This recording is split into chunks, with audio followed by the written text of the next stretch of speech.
বিএনপির রাজনীতির মূল টার্গেট কি? তারা বলছে জাতীয়তাবাদ, সবার আগে বাংলাদেশ। কিন্তু আমরা তো দেখছি সবার আগে ক্ষমতা, এবং ক্ষমতার কারণে তারা শেষ পর্যন্ত বাংলাদেশকে বিক্রি করে দিয়েছে। ঠিক আওয়ামী লীগ যেভাবে সীমান্ত হত্যাকে জাস্টিফাইড করেছে, যৌক্তিক বলে মনে করত এবং কোনোভাবে প্রতিবাদ করতো না, ঠিক বিএনপি এখন সে কাজটা করেছে। বিএনপির এই নত যেন পররাষ্ট্রনীতি, এই নত যেন রাজনীতি পুরো বিএনপিকেই যেন একেবারে আষ্টে পৃষ্ঠে জড়িয়ে ধরে রেখেছে। কারণ বিএনপির কোনো নেতা কর্মী কোনো ফেসবুকে কোথাও এই ব্যাপারে সীমান্ত হত্যা নিয়ে টু শব্দ করছে না। অপরদিকে আমরা দেখলাম এনসিপির নাসির উদ্দিন পাটোয়ারি, তাকে নানানজন নানানভাবে ট্রল করে, এটা বলে সেটা বলে, কিন্তু সেই পাটোয়ারি বিশাল বাহিনী নিয়ে সেই সীমান্তে গেছে।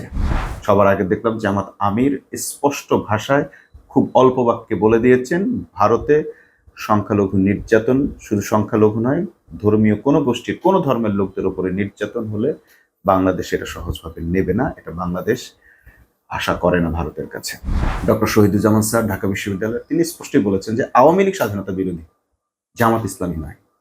আজ পর্যন্ত জামাত ইসলামী বাংলাদেশের স্বাধীনতা সার্বভৌমত্বের সাথে এক চুল কারোর সাথে আপোষ করে। একটা বিষয় ভেবে খুব অবাক হচ্ছি, সেটা হচ্ছে যে বিএনপি যখন ক্ষমতায় থাকে তখন তারা সীমান্ত হত্যা নিয়ে একদম চুপ হয়ে যায়।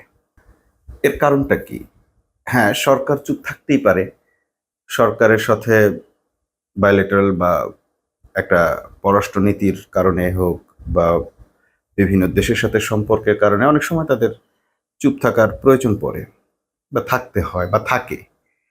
কিন্তু অবাক ব্যাপার হচ্ছে যে বিএনপির অঙ্গ সংগঠন কিংবা অন্য যে গুপ্ত সংগঠনগুলো আছে, সাংস্কৃতিক সংগঠন বা বিভিন্ন সময় বিভিন্ন নামে দিয়ে যে তারা এই ধরনের ঘটনার প্রতিবাদগুলো করে থাকে, কিন্তু যখন ক্ষমতায় থাকে সেই তারাও একেবারে চুপ হয়ে যায়।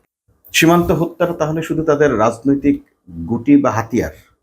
এর আগে আমরা দেখেছি বিএনপির একজন উচ্চমানের বুদ্ধিজীবী এবং বিএনপিকে হোল্ড করেন বা বিএনপিকে ওন করেন এরকম একজন বড় মাপের ব্যক্তিত্ব কুড়িগ্রামে লং মার্চ করেছিলেন, এবং সরকার তাকে প্রবলভাবে, আওয়ামী লীগ সরকার তাকে প্রবলভাবে বাধাও দিয়েছিলেন। তো এইবার আমরা দেখলাম যে ভারত একটা কাজ করলো, বাংলাদেশের সীমান্তে এসে তাদের বিএসএফ এর লোকেরা বাংলাদেশের সীমান্তে ঢুকে বাংলাদেশের আম গাছগুলো কেটে নিল। তারপর দুইজন মানুষকে হত্যা করে তাদের লাশ উপহার দিল। ভারত থেকে উপহার এসেছে এটা বললেই বাংলাদেশের মানুষ বুঝে নেয় যে সেটা আসলে লাশ ছাড়া অন্য কিছু না। আমার কাছে একটা ব্যাপার খুব বিস্ময়কর মনে হয় যে ভারতের উপহার মানেই যখন মানুষ মনে করে লাশ, যাকে তাকে আপনি যে কাউকে বলবেন যে ভারত থেকে উপহার এসেছে, দেখবেন সে বলবে যে হ্যাঁ জানি কি এসেছে, লাশ উপহার এসেছে। সীমান্তে লাশ উপহার দেয় ভারত। তো সেই ভারতকে, ভারতের এই যে লাশ পেল বা এই যে নির্বাচিত সরকার আসার পর যে ভারত সীমান্তে হত্যার সাহসটা পেল, এর কারণটা কি? এর কারণটা হচ্ছে এই যে সরকার চুপ আছে, এটা নিয়ে সরকারের কোনো মাথা ব্যথা নেই, কোনো বিবৃতি নেই, কিংবা ভারতকে কোনো হুঁশিয়ারি পর্যন্ত সরকার উচ্চারণ করতে পারে নাই। এর মূল কারণ কি? তাহলে ওই যে ওইটাই যে মুসলেকা দিয়ে বা তাদের সহযোগিতা নিয়ে ক্ষমতায় এসেছে, অতএব তারা যা খুশি করুক বাংলাদেশের সীমান্তে, বাংলাদেশের ভেতরে অভ্যন্তরে তাই করতে পারবে। এইভাবে একটি দলকে ক্ষমতায় এনে তাদের দিয়ে সমস্ত অপকর্মের লাইসেন্স নিয়ে নেওয়া প্রতিবেশী একটি রাষ্ট্রের, এটা আসলে বাংলাদেশের সার্বভৌমত্বের কোন জায়গায় থাকে? বাংলাদেশের কি এমন সার্বভৌমত্ব আছে যদি অপর একটি রাষ্ট্র বাংলাদেশের অভ্যন্তরে এই ধরনের পরিস্থিতি তারা সৃষ্টি করতে পারে? বিএনপির রাজনীতির মূল টার্গেট কি? তারা বলছে জাতীয়তাবাদ, সবার আগে বাংলাদেশ। কিন্তু আমরা তো দেখছি সবার আগে ক্ষমতা, এবং ক্ষমতার কারণে তারা শেষ পর্যন্ত বাংলাদেশকে বিক্রি করে দিয়েছে। বিএনপি তার সবার আগে বাংলাদেশ এই ডায়লগটা ক্ষমতায় আসার পর আর একবার উচ্চারণ করছে না, অর্থাৎ তারা এখান থেকে সরে গেছে। যদি তারা সবার আগে বাংলাদেশ এই ডায়লগটা তারা বিশ্বাসী করত, যদি তারা এটা মনে প্রাণে ওন করত, তাহলে তারা তো এই সীমান্ত হত্যার প্রতিবাদটা করতে পারত। একটা ছাত্র সংগঠন, অঙ্গ সংগঠন, গুপ্ত সংগঠন, কেউ তাদের কোনো বডি, কোনো একজন ব্যক্তি এটার ব্যাপারে কোনো শব্দ করে না, কোনো নিন্দা জানায় নাই সীমান্ত হত্যা নিয়ে। ঠিক আওয়ামী লীগ যেভাবে সীমান্ত হত্যাকে জাস্টিফাইড করেছে, যৌক্তিক বলে মনে করত এবং কোনোভাবে প্রতিবাদ করতো না, ঠিক বিএনপি এখন সে কাজটা করেছে। অপরদিকে আমরা দেখলাম এনসিপির নাসিরউদ্দিন পাটোয়ারি, তাকে নানানজন নানানভাবে ট্রল করে, এটা বলে সেটা বলে, কিন্তু সেই পাটোয়ারি বিশাল বাহিনী নিয়ে সেই সীমান্তে গেছে, সীমান্তের মানুষের খোঁজ খবর নিতে গেছে, অসহায় পরিবারগুলোর পাশে দাঁড়িয়েছে। সবার আগে দেখলাম জামাত আমির স্পষ্ট ভাষায় খুব অল্প বাক্যে বলে দিয়েছেন, ভারতে সংখ্যালঘু নির্যাতন, শুধু সংখ্যালঘু নয়, ধর্মীয় কোনো গোষ্ঠীর কোনো ধর্মের লোকদের উপরে নির্যাতন হলে বাংলাদেশ এটা সহজভাবে নেবে না, এটা বাংলাদেশ আশা করে না ভারতের কাছে। সীমান্ত হত্যা নিয়েও সে কথা বলেছে। কিন্তু বিএনপি একেবারে চুপ হয়ে আছে। বিএনপির এই নত যেন পররাষ্ট্রনীতি, এই নত যেন রাজনীতি পুরো বিএনপিকেই যেন একেবারে আষ্টে পৃষ্ঠে জড়িয়ে ধরে রেখেছে। কারণ বিএনপির কোনো নেতা কর্মী কোনো ফেসবুকে কোথাও এই ব্যাপারে সীমান্ত হত্যা নিয়ে টু শব্দ করছে না। যখন তারা আওয়ামী লীগের পিরিয়ডে বিশাল বিশাল লং মার্চও করেছে, এখন তারা একেবারে চুপ হয়ে আছে।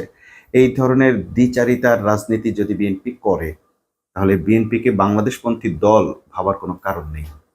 দ্বিতীয় আরেকটি ব্যাপার আমাকে খুবই অবাক করেছে, সেটি হচ্ছে ক্ষমতা গ্রহণের পর ঢাকা বিশ্ববিদ্যালয়ে গেলেন তারেক রহমান। তো সেখানে গিয়ে তিনি ঢাকা বিশ্ববিদ্যালয়ের বর্তমান যে নেতৃত্ব ডাকসু, সেই ডাকসু নেতাদের আমন্ত্রণ জানাননি। তো ডাকসু নেতাদের তিনি হিংসা করেন, তার দল হিংসা করে, তাদেরকে প্রতিদ্বন্দ্বী মনে করে, এটা প্রমাণ হয়ে গেছে। কারণ এইরকম একটি আয়োজনে তারেক রহমান প্রধানমন্ত্রী এবং তিনি বাংলাদেশের প্রধানমন্ত্রী, তিনি তো বিএনপির প্রধানমন্ত্রী নন, তিনি তো ছাত্র দলের অভিভাবক নন, তিনি তো বাংলাদেশের অভিভাবক, কাগজে কলমে তাই। এবং ডাকসুর নেতৃবৃন্দ আমরা দেখেছি যে তারেক রহমানের সঙ্গে দেখা করেছেন, তাকে তারা শ্রদ্ধার সাথে অ্যাড্রেস করেছেন। আমরা দেখেছি যে এর আগেও ডাকসুতে যত প্রোগ্রামাদি হয়েছে, ডাকসু কিন্তু শিবির প্যানেল জয়ী হলেও তারা কিন্তু দলীয় এজেন্ডার বাইরে দলীয় মনোভাব পরিহার করে তারা বিভিন্ন দলের লোকদেরকে, বিভিন্ন দলের বামপন্থী ডানপন্থী, মাহমুদুর রহমান মান্না, নুরু, রিজভী আহমেদ, এরপর অ্যানি চৌধুরী, মানে বিভিন্ন জনকে, বিভিন্ন দলের লোকদেরকে কিন্তু তারা সেখানে ডেকে এনেছেন, তাদের বিভিন্ন প্রোগ্রামের দাওয়াত দিয়ে এনেছেন। অর্থাৎ তারা সবার জন্য সার্বজনীন হওয়ার চেষ্টাটাই করেছেন, এবং তারা যে সার্বজনীন সেটা তারা সবার কাছে প্রমাণও করেছেন। কিন্তু আমরা তারেক রহমানকে দেখলাম যে তিনি বাংলাদেশের প্রধানমন্ত্রী হয়ে তিনি ডাকসুকে ইনভাইট না করে তার কিছু সারমেয়কে দিয়ে মোটামুটি একটা ট্রলের ব্যবস্থা করলেন। আবিদকে দেখলাম গাড়ির সামনে দৌড়াতে, পেছনে দৌড়াতে, পাশে দৌড়াতে, মানে খুব বিশৃঙ্খল একটা পরিস্থিতি তারেক রহমানকে কেন্দ্র করে তৈরি করা হয়েছে। যারা এই ডাকসুকে নেতৃত্ব দেন তাদেরকে তিনি ডাকেননি, তিনি আসলে এটা বড় ধরনের নীচতা প্রমাণ করলেন।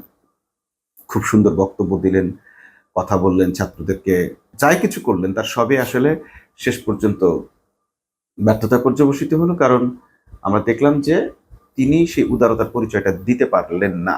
এমন হতেই পারতো যে তিনি বক্তব্য দিতে গেছেন, যেহেতু এটা ছাত্রদের, এটা কোনো রাজনৈতিক প্রোগ্রাম ছিল না, এটা রাজনৈতিক কোনো এজেন্ডা নয়, এটা ছিল প্রধানমন্ত্রীর ঢাকা বিশ্ববিদ্যালয়ের সফর, এটা সাধারণ ছাত্রছাত্রীদের জন্যই ছিল এবং ঢাকা বিশ্ববিদ্যালয়ের ছাত্রছাত্রীদের জন্যই ছিল। এটা অন্য দলের, অন্য মানে বিএনপির অন্য কারোর জন্য নয়। এমনকি আমরা দেখলাম যে রাকিব বলছে যে মহানগরের, ঢাকা মহানগর দক্ষিণের যুবদল বা ছাত্রদল আরো যারা আছে, ঢাকা বিশ্ববিদ্যালয়ের বাইরের যত ছাত্রদলের পোলাপান আছে, তাদেরকে এখানে আসতে তারা নিষেধও করে দিয়েছে, যে এটা ঢাকা বিশ্ববিদ্যালয়ের বিষয়, ঢাকা বিশ্ববিদ্যালয়ের স্টুডেন্টরা থাকুক, তাদেরকে এখানে সুযোগ দেওয়া হচ্ছে। অন্যরা যেন এখানে এসে অতিরিক্ত ভিড় না করে, তারা সর্বোচ্চ রাজু চত্বর পর্যন্ত বা দোয়েল চত্বর পর্যন্ত যেন আসে, এর বাইরে ভিতরে যেন, ঢাকা বিশ্ববিদ্যালয়ের ভিতরে যেন বিশৃঙ্খল পরিবেশ বা গ্যাদারিংটা তৈরি না করে। ফাইন, এটাই আসলে কথা ছিল। কিন্তু সেই ডাকসুতে, সেই ঢাকা বিশ্ববিদ্যালয়ের ডাকসু নেতৃবৃন্দকে তিনি তার পাশে রাখলেন না বা তাদেরকে আমন্ত্রণও জানান নাই।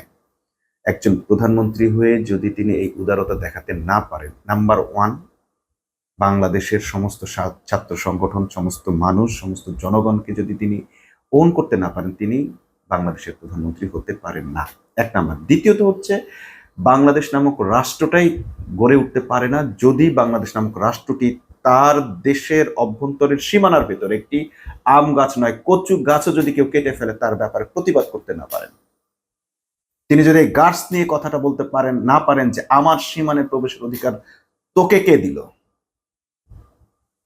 তুই ভারত কেন, তুই আমেরিকা, চীন, যে যত বড় দেশ হোস না কেন, তোর এই রাইট কে দিয়েছে যে তুই আমার দেশের সীমানায় ঢুকবি, আমার দেশের সীমানায় ঢুকে তুই মানুষ হত্যা করবি, আমার দেশের সীমানায় ঢুকে তুই আম গাছ উপড়ে ফেলবি, আম কুড়াই নিয়ে চলে যাবি, আম গাছ কেটে নিয়ে যাবি, এইটা বরদাস্ত করার অর্থই হচ্ছে আপনি বাংলাদেশের সার্বভৌমত্ব স্বীকার করেন না, আপনি বাংলাদেশের স্বাধীনতা স্বীকার করেন না, আপনি আবার আপনার পিতাকে মনে করেন বাংলাদেশের স্বাধীনতার ঘোষক।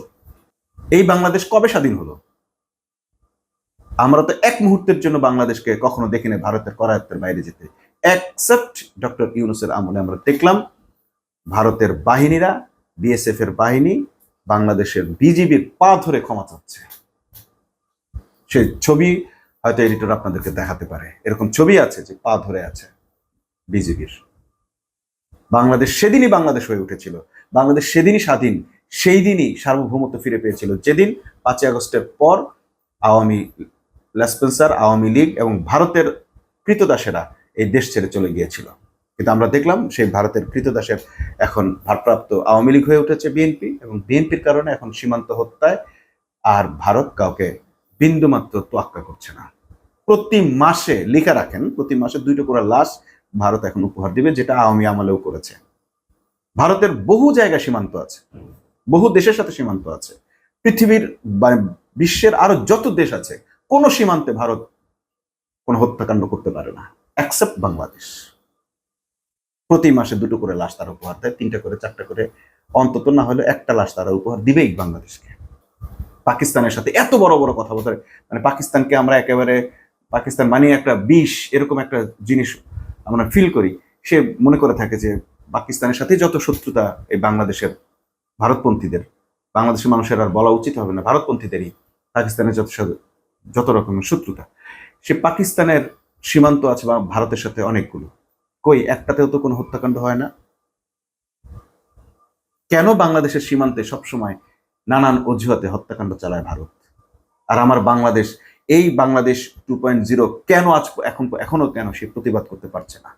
ডক্টর ইউনূসের কাছ থেকে জোর করে ক্ষমতা কেড়ে নিয়ে, তাকে নানানভাবে অপবাদ দিয়ে সরিয়ে দিয়ে, নানান ষড়যন্ত্র, মব সৃষ্টি করে, 3000-এর বেশি মব সৃষ্টি করা হয়েছে তার বিরুদ্ধে, করে তাকে সরিয়ে দিয়ে একটা নির্বাচন করেছে, মেকানিজম করেছে, করে ক্ষমতায় এসে ভারতের হাতে দেশটা তুলে দিয়েছে তারেক রহমান। আবার এই তারেক রহমানের পক্ষে, এই বিএনপির পক্ষে মানুষ সাফাই গায়, আবার তারা তাদের ডায়লগ দেয় সবার আগে বাংলাদেশ। নেভার, তোদের কাছে বাংলাদেশের কিচ্ছু নাই, দেশপ্রেম বলতে কিচ্ছু তোদের নাই, তোরা শুধুমাত্র রাজনৈতিক স্ট্যান্ডবাজি করিস, এই কারণে তোরা বাংলাদেশের কথা বলিস। তোদের বুদ্ধিজীবী, সাংবাদিক, কোনো কিছুরই কোনো মূল্য নাই। বড় বড় পত্রিকার সম্পাদক হয়ে গেছে এখন বিএনপির আমলে। একদিন তারা কুড়িগ্রাম সফরে গেছেন, লং মার্চ করেছেন, আজকে তাদের কোনো একটু শব্দ নাই। এমনকি এই যে এটাকে কাভারেজটা পর্যন্ত তারা ঠিক মতো দিতে পারছে না। খুব সাহসী নেতা ভাবতাম তাদেরকে আমরা, আজকে তারা আঙ্গুল চুষছে। ভারতের বিরুদ্ধে কথা বলতে তাদের গা কাঁপে, বুক কাঁপে। তাহলে সাহস শুধু আওয়ামী লীগ থাকলে আপনারা একটু সাহস দেখান, বক্তব্য দেন, মানুষের হাইপ তৈরি করেন, আর যখন আওয়ামী লীগ চলে যায় তখন আপনারাই ভারতের পেটের মধ্যে ঢুকে যান। এই ধরনের নীতি নিয়ে সবার আগে বাংলাদেশ, এরকম ডায়লগ দিয়ে মানুষকে বিভ্রান্ত করার কোনো দরকার নেই। বাংলাদেশের মানুষ আওয়ামী লীগকে এবং বিএনপিকে বিশ্বাস করা ছেড়ে দিয়েছে। বাংলাদেশের মানুষ স্পষ্টই বুঝে গেছে আওয়ামী লীগ বিএনপি দিয়ে বাংলাদেশের সার্বভৌমত্ব রক্ষা করা সম্ভব না। যে কারণে আমরা দেখলাম ডক্টর শহীদুজ্জামান স্যার ঢাকা বিশ্ববিদ্যালয়, তিনি স্পষ্টই বলেছেন যে আওয়ামী লীগ স্বাধীনতা বিরোধী, জামাত ইসলামী নয়। আজ পর্যন্ত জামাত ইসলামী বাংলাদেশের স্বাধীনতা সার্বভৌমত্বের সাথে এক চুল কারোর সাথে আপোষ করেনি, বরং জামাত ইসলাম অনমনীয়, আপোষহীন বলেই জামাত ইসলামকে ভারত ক্ষমতায় আসতে দেয় না। নানান ধরনের চক্রান্ত করে এ দেশের এজেন্টদের দিয়ে বাংলাদেশের জামাত ইসলামকে সবসময় ক্ষমতার বাইরে রাখার তৎপরতা চালায় ভারত। কারণ এরা জানে যে জামাত ইসলামী ক্ষমতায় আসলে ভারতের অস্তিত্ব, ভারতের এই সীমান্ত হত্যা, বাংলাদেশের উপর খবরদারি বন্ধ হয়ে যাবে, বাংলাদেশ তার সার্বভৌমত্ব নিয়ে উঠে দাঁড়াবে। এখন বাংলাদেশের মানুষ এটা বুঝতে শিখে গেছে, কেবলমাত্র জামাতের কারণেই কাছেই বাংলাদেশ নিরাপদ। আর সবাই ডায়লগ দিবে ঠিকই, কিন্তু আসলে ভারতের পেটেই ঢুকে বসে থাকে।